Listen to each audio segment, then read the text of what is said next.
안녕하십니까. 할때사랑교회 박준성 목사입니다. 오늘은 마태복음 28장 18절에서 20절의 말씀을 가지고 예수 그리스도의 지상명령이라는 제목으로 하나님의 말씀을 나누고자 합니다. 본 말씀은 예수께서 나와 말씀하여 이르시되 하늘과 땅의 모든 것을 내게 주셨으니 그러므로 너희는 가서 모든 민족을 제자로 삼아 아버지와 아들과 성령의 이름으로 세례를 베풀고 내가 너에게 분부한 모든 것을 가르쳐 지키게 하라. 볼지어다 내가 세상 끝날까지 너희와 항상 함께 있으리라 하시니라. 예수께서 세상에 계실 때 하나님의 나라 영광을 위해 사시고 십자가를 지심으로 인류를 구원하신 이후에 이제 3일 만에 부활하시고 제자들을 만나신 후에 최후로 지상명령을 하시는 것이 오늘 본문의 내용입니다. 오늘 이 말씀을 통해서 예수 그리스도의 지상명령에 대한 하나님의 목적과 그것을 통한 하나님의 마음은 무엇인지 알아보는 시간을 가지고자 합니다. 먼저 예수 그리스도의 지상명령에 대한 하나님의 목적은 첫 번째로 하늘과 땅의 모든 권세를 예수께 주셨습니다. 마태복음 28장 18절에 보시면 예수께서 나와 말씀하여 이르시되 하늘과 땅의 모든 권세를 내게 주셨으니라고 말씀하고 있습니다. 예수 그리스도는 제자들에게 마지막으로 사명을 주십니다. 하늘과 땅의 모든 권세를 받으신 원천하 만민을 다스리는 하나님의 아들 예수 그분이 제자들을 사도로 파송하십니다. 이 지상명령은 마가복음 누가복음에도 나옵니다. 마가복음 16장 15절에 18절에 보시면 또 이르시되 너희는 온천하에 다니며 만민에게 복음을 전파하라. 믿고 세례를 받는 사람은 구원을 얻을 것이요 믿지 않는 사람은 정죄를 받으리라. 믿는 자들에게는 이런 표적이 따르리니 곧 그들이 내 이름으로 귀신을 쫓아내며 새 방언을 말하며 뱀을 집어올리며 무슨 독을 마실지라도 해를 받지 않으며 병든 사람에게 손을 얹은즉 나으리라 하시더라 말씀하고 있습니다. 누가복음 24장 46절에서 49절에 보시면 또 이르시되 이같이 그리스도가 고난을 받고 제3일에 죽은 자 가운데서 살아날 것과 또 그의 이름으로 제3을 받게 하는 회개가 예루살렘에서 시작하여 모든 족속에게 전파될 것이 기록되었으니 너희는 이 모든 일의 증인이라. 볼지어다 내가 내 아버지께서 약속하신 것을 너에게 보내리니 너희는 위로부터 능력으로 입혀질 때까지 이 성에 머물라 하시니라 말씀하고 있습니다. 이 권세로 예수 그리스도는 이 땅에 계실 때 수많은 영혼에게 천국 복음을 전파하셨습니다. 또한 자신에게 권세를 주신 목적은 섬기기 위함이라고 말씀하십니다. 마태복음 4장 23절에서 25절에 보시면 예수께서 온 갈릴리에 두루다니사 그들이 회당에서 가르치시며 천국 복음을 전파하시며 백성 중에 모든 병과 모든 약한 것을 고치시니 그의 소문이 온 수야에 퍼지니라. 사람들이 모든 앓는 자, 곧 각종 병에 걸려서 고통당하는 자, 귀신 들린 자, 간질하는 자, 중풍병자를 데려오니 그들을 고치시더라. 갈릴리와 데가볼리와 예루살렘과 유대와 요단강 건너편에서 수많은 무리가 따르니라 말씀하고 있습니다. 마태복음 20장 25절에서 28절에 보시면 예수께서 제자들을 불러다가 이르시되 이방인의 집권자들이 그들을 임의로 주관하고 그 고관들이 그들에게 권세를 부리는 줄로 내가 알거니와 너희 중에는 그렇지 않아야 하나니 너희 중에 누구든지 크고자 하는 자는 너희 섬기는 자가 되고 너희 중에 누구든지 으뜸이 되고자 하는 자는 너희 종이 되어야 하니라. 인자가 온 것은 섬김을 받으려 함이 아니라 도리어 섬기라고 자기 목숨을 많은 사람의 대속물로 주려 함이니라 말씀하고 있습니다. 누가복음 12장 5절에서 12절에 보시면 마땅히 두려워할지를 내가 네게 보이리니 곧 죽인 후에 또한 지옥에 던져넣는 권세 있는 그를 두려워하라. 내가 참으로 네게 이르노니 그를 두려워하라. 참새 5마리가 두가 사려니 팔리는 것이 아니라 그러나 하나님 앞에는 그 하나도 잃어버리시는 바 되지 아니하는도다. 너희는 심지어 머리털까지도 다 세신 바 되었나니 두려워하지 말라. 너희는 많은 참새보다 더욱이 아니라 또 내가 또한 너희에게 말하노니 누구든지 사람 앞에서 나를 시인하면 인자도 하나님의 사자들 앞에서 그를 시인할 것이요 사람 앞에서 나를 부인하는 자는 하나님의 사자들 앞에서 부인을 당하리라. 누구든지 말로 인자를 거역하면 사심을 받으리니와 성령을 모두 가는 자는 사심을 받지 못하리라. 사람이 너희를 회당이나 위정자나 권세 있는 자 앞에 끌고 가거든 어떻게 무엇으로 대답하며 무엇으로 말할까 염려하지 마라. 마땅히 할 말은 성령이 곧 그때에 너희에게 가르치시리라 하시니라 말씀하고 있습니다. 요한복음 10장 18절에 보시면 이를 여기서 빼앗는 자가 있는 것이 아니라 내가 스스로 버리노라. 나는 버릴 권세도 있고 다시 얻을 권세도 있으니 이 계명은 내 아버지께서 받았노라 하시니라 말씀하고 있습니다. 두 번째로 모든 민족을 제자 삼으라고 하십니다. 19절 상반절에 보시면 그러므로 너희는 가서 모든 민족을 제자로 삼아라고 말씀하고 있습니다. 모든 민족을 제자 삼는 것은 열방의 복음을 전파하라는 것입니다. 이 말씀대로 12사도는 복음을 들고 각 나라와 족속 가운데 전파했고 베드로 사도 바울은 로마에서 순교했고 야고보는 예루살렘에서 순교했습니다. 다른 사도들도 각 나라에 터져 복음 전파의 사명을 완수했습니다. 이 천국 복음은 모든 민족에 전파되어야 합니다. 마태복음 24장 7절에서 14절을 보시면 민족이 민족을 나라가 나라를 대적하여 일어나겠고 곳곳에 기근과 지진이 있으리니 이 모든 것은 재난의 시작이니라. 그때 사람들이 너희를 환란에 넘겨주겠으며 너희를 죽으리니 너희가 내 이름 때문에 모든 민족에게 미움을 받으리라. 그때 많은 사람이 실족하게 되어 서로 잡아주고 서로 미워하겠으며 거짓 선지자가 많이 일어나 많은 사람을 미혹하겠으며 불법이 성함으로 많은 사람의 사랑이 식어지는 그러나 끝까지 견디는 자는 구원을 얻으리라. 이 천국 복음이 모든 민족에게 증언되기 위하여 온 세상에 전파되리니 그제야 끝이 오리라 말씀하고 있습니다. 누가복음 21장 20절에서 28절에 보시면 너희가 예루살렘이 군대들에게 예우산이 쌓이는 것을 보거든 그 멸망이 가까운 줄을 알라. 그때 유대에 있는 자들은 산으로 도망갈 것이며 성내에 있는 자들은 나갈 것이며 존에 있는 자들은 그리로 들어가지 말지어다. 이 날들은 기록된 모든 것을 이루는 징벌의 날이니라. 그날에는 나이든 자들과 젖먹이 된 자들에게 화가 있으리니 이는 땅에 큰 환란과 이 백성에게 진노가 있겠음이로다. 그들이 칼날에 죽임을 당하며 모든 이방에 사로잡혀 가겠고 예루살렘은 이방인의 때가 차기까지 이방인들에게 밟히리라. 이를 성실에는 징조가 있겠고 땅에서는 민족들이 바다와 파도의 성난 소리로 인하여 곤란한 중에 공고하리라. 사람들이 세상에 임할 일을 생각하고 무서움으로 기절하리니 이는 하늘의 권능들이 흔들리겠습니다. 그때 사람들이 인자가 구름을 타고 능력과 큰 영광을 오는 것을 보리라. 이런 일이 되기를 시작하거든 일어나 머리를 들라 너희 속량이 가까웠느니라 하시더라 말씀하고 있습니다. 요한계시록 14장 6절에서 7절에 보시면 또 보니 다른 천사가 공중에 날아가는데 땅에 거주하는 자들은 그 모든 민족과 종족과 방과 백성에게 전할 영원한 복음을 가졌다. 그 큰 음성으로 이르되 하나님을 두려워하며 그의 영광을 돌리라. 이는 그의 심판의 시간이 이르렀으니 하늘과 땅과 바다와 물들의 근원을 만드신 이를 경배하라 하더라 말씀하고 있습니다. 요한계시록 7장 9절에 10절에 보시면 이후에 내가 보니 각 나라와 족속과 백성과 방언에서 아무도 능히 설 수 없는 큰 무리가 나와 흰 옷을 입고 손에 종려가지를 들고 보좌 앞과 어린 양 앞에서 큰 소리로 외치리되 구원하심이 보좌에 앉으신 우리 하나님과 어린 양에게 있도다 하니라고 말씀하고 있습니다.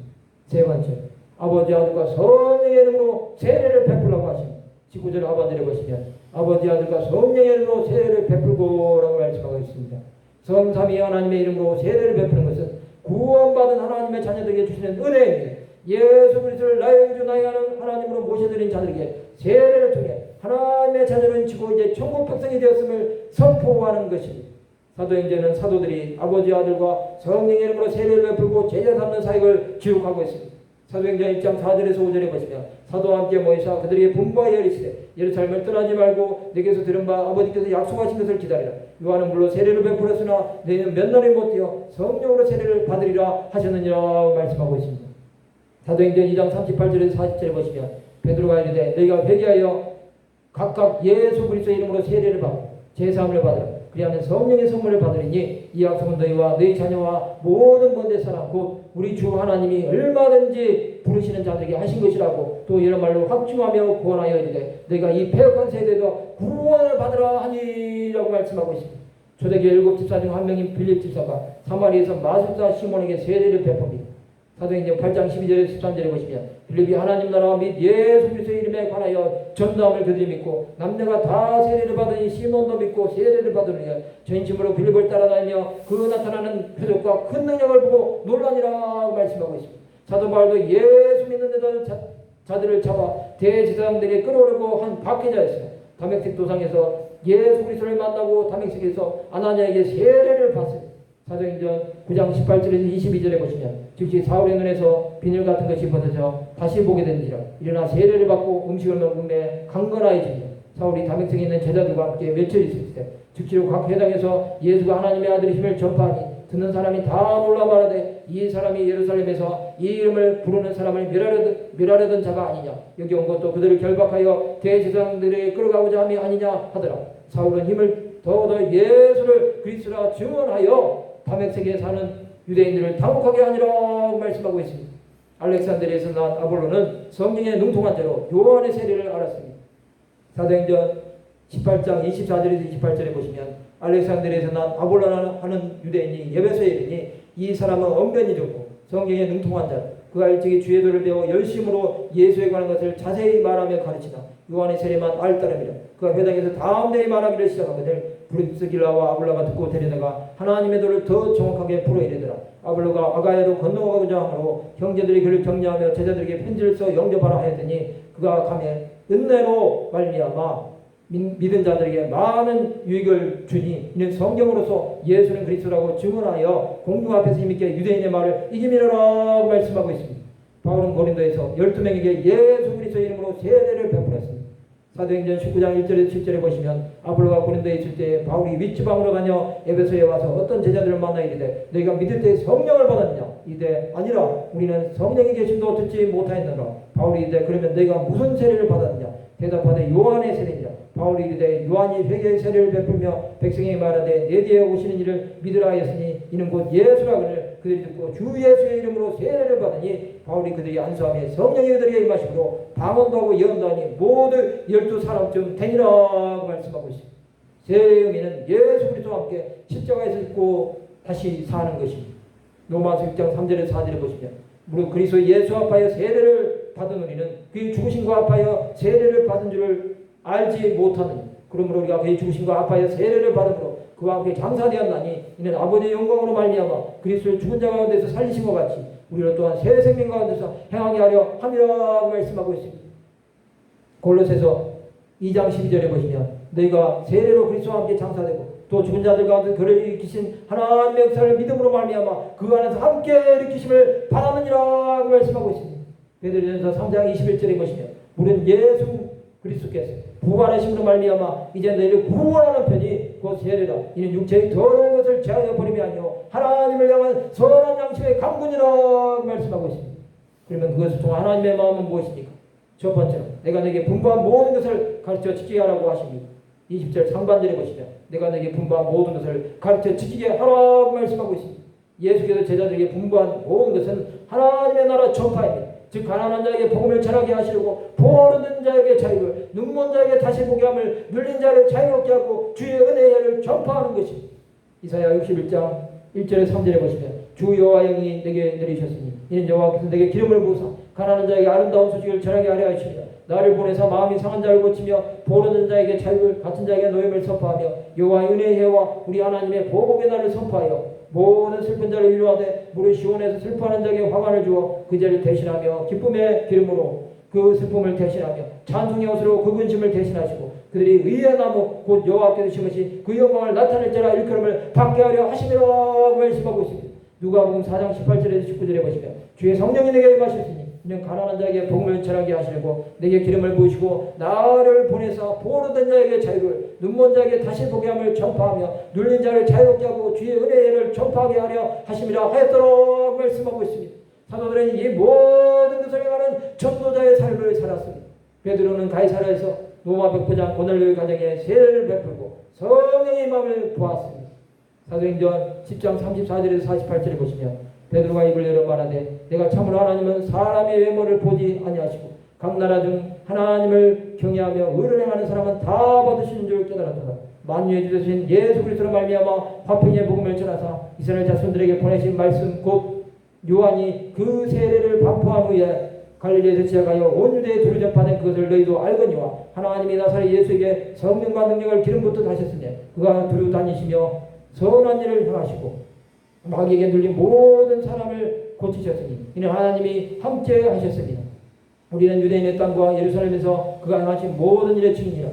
그들이 나무에 달아 죽였으나 하나님이 사흘 만에 다시 살리사 나타내시되 모든 백성에게 하신 것이 아니요 오직 미리 택하신 증인 곧 죽은 자 가운데서 부활하신 후 그를 모시고 음식을 먹은 우리에게 하신 것이라. 우리에게 명하사 백성에게 전도하되 하나님이 살아있는 자와 죽은 자의 재판장으로 정하신 자가 곧 이 사람인 것을 증언하게 하셨고 그에 대하여 모든 선지자도 증언하되 그를 믿는 사람들이 다 그의 이름을 힘입어 제사함을 받는다 하였느니라. 베드로가 이 말을 할 때 성령이 말씀 듣는 모든 사람에게 내려오시니 베드로와 함께 온 할례 받은 신자들이 이방인들에게도 성령 부어주심으로 말미암아 놀라니 이는 방언을 말하며 하나님 높임을 들음이라. 이에 베드로가 이르되 이 사람들이 우리와 같이 성령을 받았으니 누가 능히 물로 세례 베품을 금하려하고 명하여 예수 그리스도의 이름으로 세례를 베풀라 하니라. 그들이 베드로에게 며칠도 머물기를 청하니라 말씀하고 있습니다. 또한 베드로 사도는 예수 그리스도의 이름으로 누다에서 애니아를 요파에서 다비다를 살렸습니다. 사도행전 9장 32절에서 42절에 보시면 그때 베드로가 사방으로 두루 다니다가 누다에 사는 성도들에게 또 내려갔더니 거기서 애니아라는 사람을 만나며 그는 중풍병으로 침상에 누운 지 8회나 베드로가 이르되 애니아야 예수 주께서 너를 낫게 하시니 일어나 내 자리를 정돈하라 한데 곧 일어나니 루다와 사론에 사는 사람들이 다 그를 보고 주께로 돌아오니라. 요파에 다비다라는 여제자가 있으니 그 이름을 번역하면 도르가라. 선행과 부자하는 일이 힘이 많더니 그때 병들어 죽음에 시체를 씻어 다락에 누이니 루다가 요파에서 가까우니라. 제자들이 베드로가 거기 있음을 듣고 두 사람을 보내어 지체 말고 와달라고 간청하여 베드로가 일어나 그들과 함께 가서 이르매 그들이 데리고 다락방에 올라가니 모든 과부가 베드로 곁에 서서 울며 도르가가 그들과 함께 있을 때 지은 속옷과 겉옷을 다 내보내거늘 베드로가 사람을 다 내보내고 무릎 꿇고 기도하고 돌이켜 시체를 향하여 이르되 다비다야 일어나라니 그가 눈을 떠 베드로를 보고 일어나 앉는즉 베드로가 손을 내밀어 일으키고 성도들과 과부들을 불러들여 그가 살아난 것을 보이니 온 요파 사람이 알고 많은 사람이 주를 믿더라고 말씀하고 있습니다. 두 번째, 볼지어다 내가 세상 끝날까지 너희와 항상 함께 있으리라고 하시니 20절 하반절에 보시면 볼지어다 내가 세상 끝날까지 너희와 항상 함께 있으리라 하시니라 말씀하고 있습니다. 예수 그리스도는 세상 끝날까지 우리를 눈동자같이 지키시고 보호하실 것입니다. 우리는 두려워할 것이 없습니다. 담대하게 믿음으로 세상에서 승리합시다. 우리는 십자가의 군사로 이 어둠의 세상 주관자들을 예수 그리스도의 이름으로 싸워서 이겨야 합니다. 이사야 41장 10절에서 13절에 보시면 두려워하지 말라 내가 너와 함께함이라 놀라지 말라 나는 내 하나님이 됨이라 내가 너를 굳세게 하리라 참으로 너를 도와주리라 참으로 나의 의로운 오른손으로 너를 붙들리라. 내게 노하던 자들이 수치와 욕을 보라 내게 노하던 자들이 수치와 욕을 당할 것이며 너와 다투는 자들이 아무것도 아닌 것 같이 될 것이며 멸망할 것이며 내가 찾아도 너와 싸우는 자들을 만나지 못할 것이며 너를 치는 자들은 아무것도 아닌 것 같고 허무한 것 같이 되리니 이는 나 여호와 너희 하나님이 내 오른손을 붙들고 내게 이르기를 두려워하지 말라 내가 너를 도우리라 할 것임이니라 말씀하고 있습니다. 그러면 우리가 어떻게 살아야 할까요? 예수 그리스도의 지상명령인 땅끝까지 복음을 전하는 일을 쉬지 말고 감당합시다. 이는 다양한 방법으로 감당할 수 있습니다. 문서로 하든 방송으로 하든 노방에서 수많은 자들 앞에서 하든 무슨 방도로든지 예수 그리스도의 이름을 전파합시다. 우리가 가는 곳마다 모든 민족을 제자 삼고 아버지 아들과 성령의 이름으로 세례주는 역사가 일어날 것입니다. 우리는 예수 그리스도가 하신 하나님의 나라의 전파를 끝까지 완수합시다. 그리하여 하나님께 영광을 돌립시다. 말씀을 마치고자 합니다. 예수 그리스도의 지상명령을 완수할 때까지 하나님의 나라의 영광을 전파하는 삶을 살아가시는 하나님의 백성들 되시기를 주님의 이름으로 축원합니다.